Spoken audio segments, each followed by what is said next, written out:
দোকানপাটে বসে আড্ডায় মত্ত না থেকে এক কাপ চা খেতে গেলে অনেকের 1-1.5 ঘন্টা 2 ঘন্টা চলে যায়। এই সময়গুলোর জন্য আল্লাহর কাছে হিসাব দিতে হবে। সম্মানিত উপস্থিতি, চা খেতে যান দোকানে, নিষেধ নাই, তবে সময় নষ্ট করবেন না।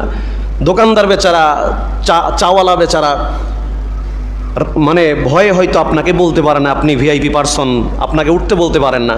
আপনি বসে বসে ঘন্টা ঘন্টা আলাপ করছেন, সেখানে 1 কাপ চা খেতে লাগে 2 ঘন্টা। এটা বড় আপত্তিকর। একজন মুমিনের জীবন জিন্দেগি এমনটি হতে পারে না। প্রত্যেকটা মিনিট আপনাকে আমাকে হিসাব করে চলতে হবে। উম্মতে মুহাম্মাদির বয়স, গড় বয়স 60 থেকে 70 বছর। আল্লাহ রাসূল বলেছেন 60 থেকে 70 বছর। দেখেন খেয়াল করে, অধিকাংশ মানুষ কিন্তু এর ভিতরেই মৃত্যুবরণ করে। আমার আপনার প্রাণপ্রিয় নবী মুহাম্মদ সাল্লাল্লাহু আলাইহি ওয়াসাল্লাম কত বছর বেঁচে ছিলেন? 63 বছর। আমাদের ভিতরে অধিকাংশ মানুষ এর আগেই অনেকে স্ট্রোকে মারা যায়, অনেকে অ্যাক্সিডেন্টে মারা যায়, বিভিন্ন রোগে মারা যায়। খুব কম সংখ্যক মানুষ 80, 90, 100 বছর বাঁচে, এর সংখ্যাটা খুব কম।